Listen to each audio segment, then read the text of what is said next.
আপনি যদি একটি জমির মালিকানা মামলায় হেরে যান এবং রায় যদি এটা চূড়ান্ত হয়, তাহলে আবার সেই জমি নিয়ে নতুন করে মামলা করতে পারবেন না।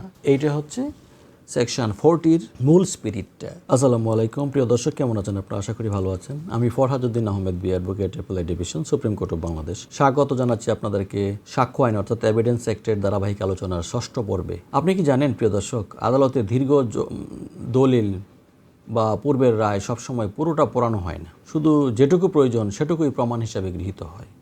আর একবার যদি আদালত কোনো বিষয়ে রায় দিয়ে দেয়, তাহলে সেই বিষয়ে আবার মামলা করা প্রায় অসম্ভব। আজকে আমরা জানবো এভিডেন্স অ্যাক্টের 39 থেকে 44, যেখানে বলা আছে 44 ধারা পর্যন্ত, যেখানে বলা আছে কোনো বিবৃতির কতটুকু প্রমাণ করতে হবে এবং আদালতের পূর্ববর্তী রায়ের প্রভাব ঠিক কতটা। সেকশন 39 যেটা বলছে প্রিয় দর্শক, সেটা হচ্ছে এরকম: যদি কোনো বক্তব্য বা বিবৃতি বড় কোনো কথোপকথন, দলিল, বই, ইমেইল বা ইলেকট্রনিক রেকর্ডের অংশ হয়, তবে পুরোটা না, বরং প্রাসঙ্গিক অংশই প্রমাণ হিসাবে দেওয়া যাবে। কিন্তু যখন প্রাসঙ্গিক অংশ বোঝাতে আগে পরে কিছু জানা জরুরি, তখন আদালত বলতে পারে, না, শুধু ওই লাইন নয়, পুরো প্রসঙ্গটা আনুন। উদাহরণস্বরূপ যদি আমরা বলি, ধরা যাক একটি 5 পৃষ্ঠার ইমেইলে এ বি এর বিরুদ্ধে কিছু সমালোচনামূলক কথা বলেছে, কিন্তু এই সমালোচনার আগে এবং পরে এমন কিছু আছে যা মূল উদ্দেশ্য বোঝাতে সাহায্য করে। তখন আদালত শুধু উদ্ধৃতি নয়, পুরো প্রসঙ্গ দেখতে চাইবে।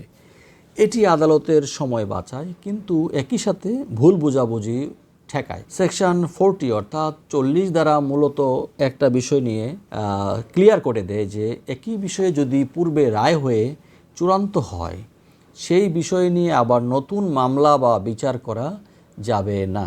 এটি রেস জুডিকাটা নামে পরিচিত, আমরা সবাই জানি। উদাহরণস্বরূপ যদি আমরা বলি, আপনি যদি একটি জমির মালিকানা মামলায় হেরে যান এবং রায় যদি এটা চূড়ান্ত হয়, তাহলে আবার সেই জমি নিয়ে নতুন করে মামলা করতে পারবেন না। এইটা হচ্ছে সেকশন 40-র মূল স্পিরিটটা। সেকশন 41 হলো এমন রায় যা শুধু দুই পক্ষ নয়, সবার জন্য প্রযোজ্য। যেমন উইলের প্রবেট, বিবাহ বিচ্ছেদের রায়, দেউলিয়া ঘোষণা, এই রায়গুলো সবার জন্য বাধ্যতামূলক, তাই অন্যান্য মামলায়ও প্রমাণ হিসেবে ব্যবহার করা যায়।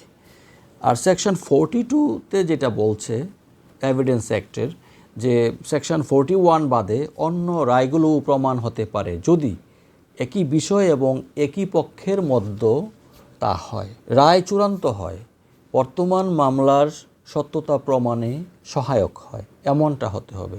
প্রিয় দর্শক, উদাহরণস্বরূপ যদি আমরা একটু বলতে যাই, যে আগের যে চুক্তিভঙ্গ মামলার রায় যদি একই পক্ষের মধ্যে হয়ে থাকে, সেটি নতুন মামলার কাজে লাগতে পারে। সেকশন 43 কি বলছে প্রিয় দর্শক, সেটা যদি আপনাদেরকে একটু ক্লিয়ার করে দেই। যদি পূর্বের রায় বা আদেশ কোনো পক্ষকে বাধ্য করে, তাহলে সে আবার একই বিষয়ে ভিন্ন দাবি করতে পারবে না। এটিকে বলা হয় এস্ট্রোপেল।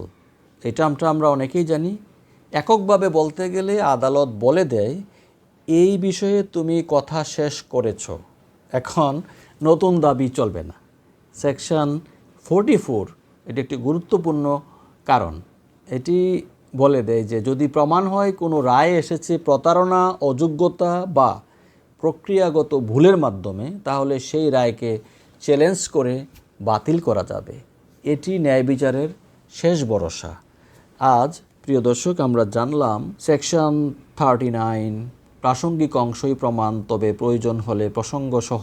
সেকশন 40 থেকে 44 পূর্ববর্তী রায়ের প্রভাব, রেস জুডিকাটা, জাজমেন্ট ইন রেম, এস্ট্রোপেল এবং রায় বাতিলের অধিকার। প্রিয় দর্শক, এই আলোচনাটি যদি আপনার কাছে ভালো লেগে থাকে, তাহলে অবশ্যই আপনারা আমাদের সাথে থাকবেন। ধন্যবাদ সবাইকে।